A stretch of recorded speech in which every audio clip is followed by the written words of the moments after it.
Hi guys, video number two. What's the video for today? It's about two people. They were my sports heroes back then when I was a kid. If you guys watch Winning Time from HBO, it's Kareem Abdul-Jabbar and Magic Johnson. Okay, two black athletes. Okay, for one thing like that, you can say this and that. Okay, oh, these two people that have two things in common. Okay, we both are black, but both are also facing discrimination in that. Okay, what's the difference? Jojo Barla that lived in New York, okay, and he saw this creation up close, and he saw what we call his father was a cop, okay, was also a World War II veteran, part of the Ironside Brigade, the first tank division. If I'm wrong, correct me. The tank division that served in Europe, okay.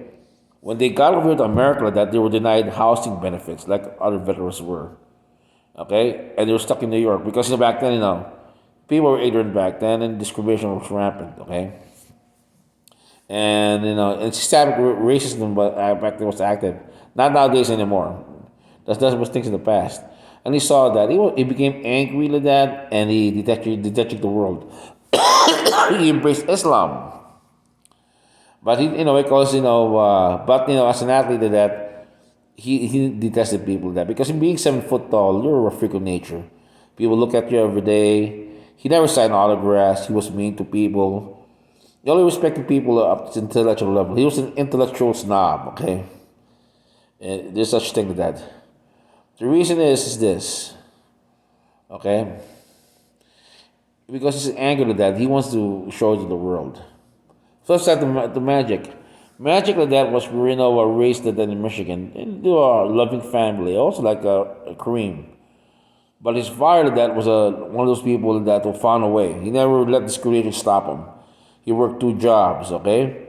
He was working in a car plant and at the garbage man during the weekends to make ends meet for the 6 kids. He didn't let discrimination stop him because always the attitude is this: I must put food on the table, and excuses don't happen. So if you read the book like that, it's kind of interesting. Two of his older brothers went to white schools. Okay, Magic Johnson's brothers. Okay, both went to white school. Okay, together that those two people they never graduated high school. You know why they always fought and they were given obstacles to that. Okay, but Magic Johnson and that Irvin decided to do this. He took the lax attitude. Okay, when they were tossing insults at him, he's like and he looked at the world differently. He was his teammates, all white teammates, won't pass the ball to him. But what did he do? He won them over by acting, being smiling. If you see Magic Johnson, he smiles. And one thing about him like that, have you noticed between him and Magic Johnson and Michael Jordan?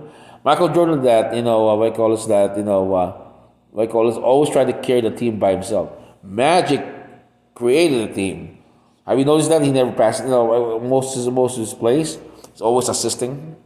Okay, he was giving people that the ball, feeding them, telling them where to go. He was a basketball general because he wants his team to win. That's the difference between him and Kareem Abdul-Jabbar. Even the white kids did that. Okay, he'll sign their autographs. In Kareem Abdul-Jabbar, legend. Okay, but it's true that because he won't sign their autographs like that. Okay, imagine that because they're kids. And what calls he lets anger on the kids, and that's the thing with that. Okay,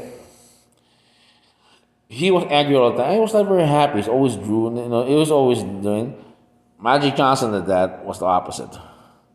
Okay, he saw that he can win people by his attitude. And he won people. We're going to California, perfect place to that. He was always smiling, and he won over the people by his attitude. By being gregarious and not letting discrimination stop him. He let his attitude, okay, beyond the color of his skin to become a good person. And that's the thing. It's all attitude, guys. Back then I don't like anger. I faced discrimination before, but you know what? I smiled. Okay, when I was in the office of that, my first time at a job in the office, I knew discrimination was there. But guess what I did? I worked hard, smiled, and became Joe. Or became my nickname Joe, being a nice guy. By doing that, guess what happened? I won him over. That's what life is. Life is not easy, okay? Life's always testing us that there are limits. Okay? And here's the thing. I'll tell you something, guys. This is the thing I'm gonna tell you something, okay? Athlete always wins in everything. Like for me, like that. Sometimes look at life negatively. You must look life positively. If you look life at positively, life will change. It's hard, okay? You know, weakness is also beating it down. But if you embrace that attitude that everything is for you, it does wonders. Okay, guys? Letting you know. Because you know why? Sometimes that I gotta say this because you know why? You know we call it. It's hard to keep a positive smile when you know the world's not it's not going your way. You must always smile. As the salesman says, always you know. The salesman say, I rather the best salesman told me one thing. You rather remember get used to the word no because we call us that. That's the first word out of their mouth. But look for the yes.